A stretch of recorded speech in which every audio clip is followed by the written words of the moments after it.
या देवी सर्वभूतेषु माँ कुष्मांडा रूपेण संस्थिता नमस्तस्यै नमस्तस्यै नमस्तस्यै नमो नमः।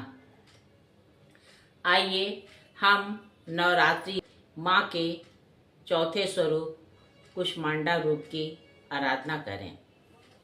माना जाता है कि जब सृष्टि का अस्तित्व ही नहीं था तब इन्हीं देवी ने ब्रह्मांड की रचना की थी।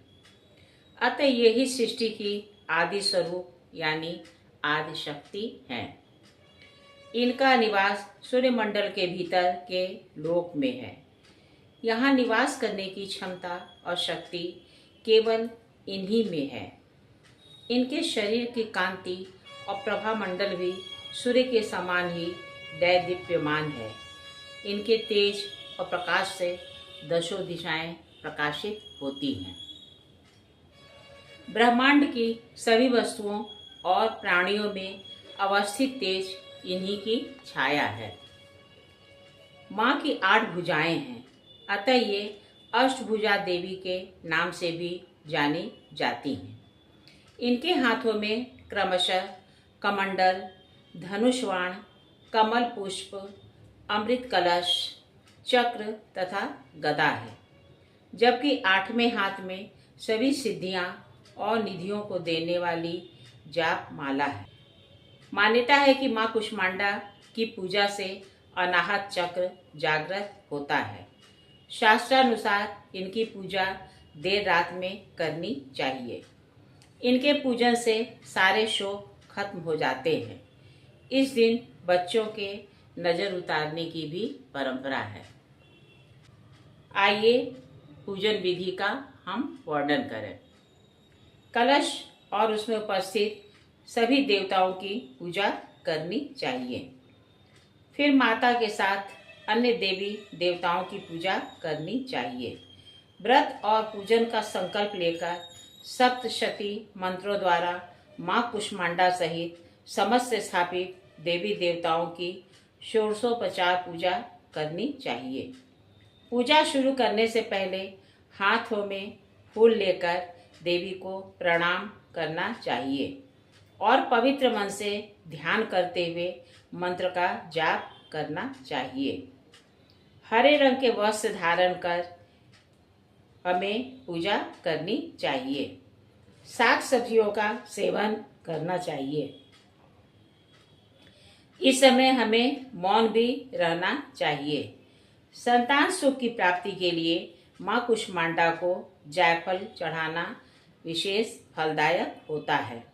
इन्हें लाल रंग प्रिय है, अतः माँ के सामने लाल रंग का आसन बिछाकर इनका ध्यान करना चाहिए। नवरात्रि के चौथे दिन पौधों की सेवा करना और लगाना भी आराधना का ही एक रूप है। आइए माँ की आदि शक्ति के बारे में हम चर्चा करें। माँ की आदि शक्ति जिन्हें ललिता देवी भी कहा जाता है, उनके आविर्भाव के बारे में हम चर्चा करें। जब विश्व पर घोर संकट आता है और उसके प्रतिकार का कोई उपाय नहीं रहता, तब आदि शक्ति का आविर्भाव होता है। इसी प्रकार एक बार जब भंडासुर से सारा विश्व त्रस्त हो गया था, तब उन्होंने ललिता के रूप में लोकोद्धार का कार्य किया। भगवान शंकर ने जब कामदेव को जलाया था, तब उसका भस्म वहीं पड़ा रह गया था। एक दिन गणेश्वर ने कौतूहलवश उस भस्म से पुरुष की आकृति बनाई। थोड़ी देर में वह सजीव होकर कामदेव की तरह सुंदर बालक बन गया। उसे देख गणेश जी ने गले लगा लिया और कहा कि तुम भगवान शंकर की स्तुति करो। उस बालक को शतरुद्रीय का भी उपदेश दिया। उसका नाम आगे चलकर भंडासुर हुआ। भंड ने श्री गणेश जी की आज्ञा का अक्षरशः पालन किया। घोर तपस्या से प्रसन्न होकर भगवान शंकर ने उससे वर मांगने को कहा। उसने यह मांगा कि मैं देवता आदि किसी प्राणी से ना मारा जाऊं। औघड़दानी ने उसे मुंहमांगा वरदान दे दिया। साथ ही दिव्य अस्त्र शस्त्र भी दिए। 60,000 वर्ष का राज्य भी दे दिया। यह सब देखकर ब्रह्मा जी ने पहले उसे भंड भंड कहा था, तभी से उसका नाम भंड पड़ गया। धातु पाठ के अनुसार इस शब्द के दो अर्थ होते हैं।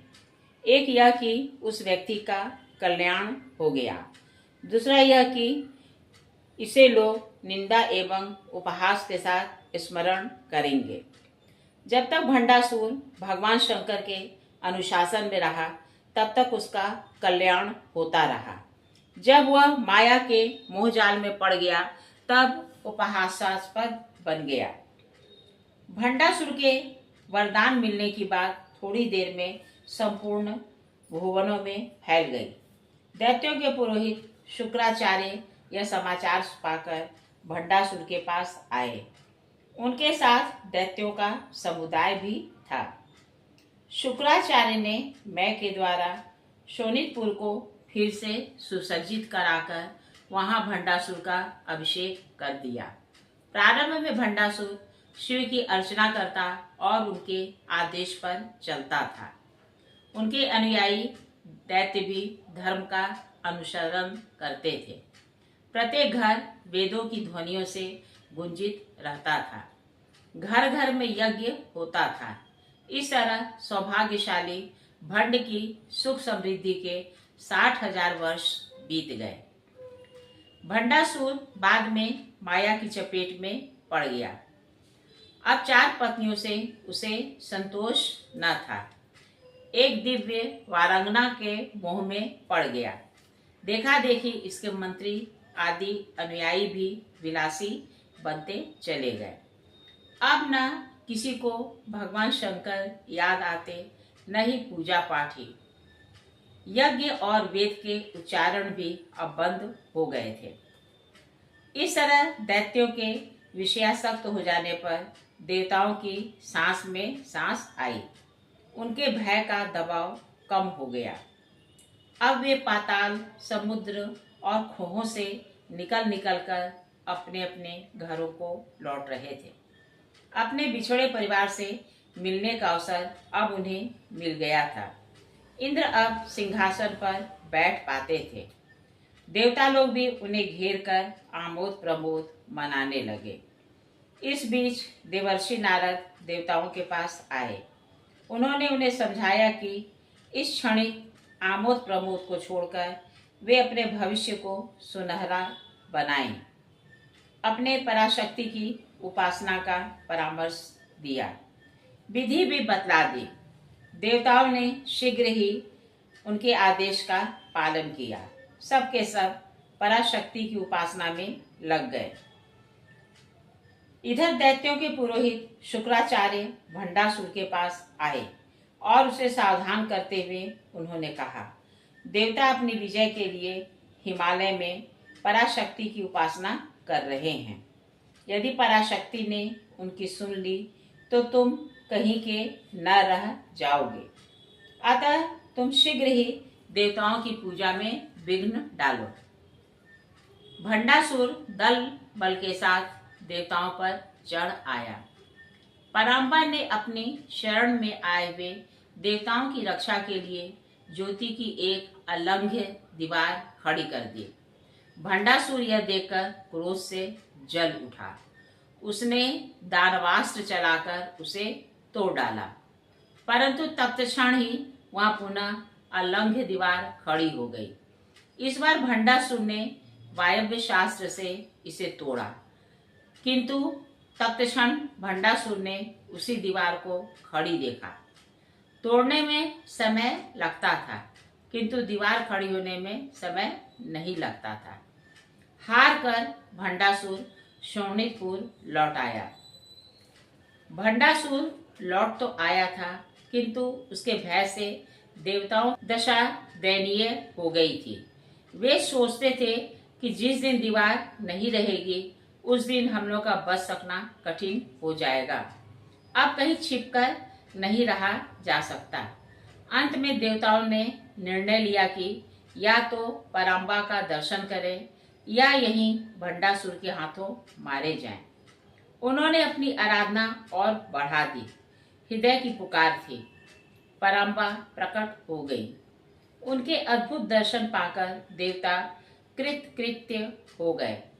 गदगद होकर देवताओं ने मां पराम्बा की स्तुति की। ब्रह्मा, विष्णु, महेश भी आ गए थे। पराम्बा का स्वरूप श्रृंगार देवी के रूप में था। ब्रह्मा ने यह देखकर सोचा कि संबंध परमात्मा शंकर से ही संभव है। इतना संकल्प करते ही सौंदर्य सार के स्वरूप में भगवान शंकर कुमार बनकर वहां प्रकट हो गए। यह देखकर सब के सब आनंद में विभोर हो गए। ब्रह्मा ने उनका नाम कामेश्वर रख दिया। जब कामेश्वर पराशक्ति के सामने लाए गए तब दोनों एक दूसरे को देखकर मुग्ध हो गए।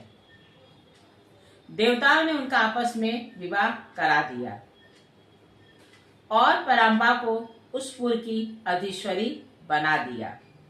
शक्ति और शक्तिमान के मिलन से वहां अखंड आनंद की वृष्टि होने लगी। बहुत दिनों तक उत्साह के साथ विवाहोत्सव मनाया गया। भंडासुर ने सारे विश्व को त्रस्त कर रखा था।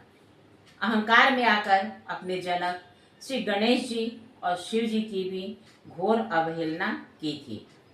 परिणाम स्वरूप भंडासुर के विरुद्ध युद्ध में गणेश जी ने भी पराम्बा का सहयोग किया।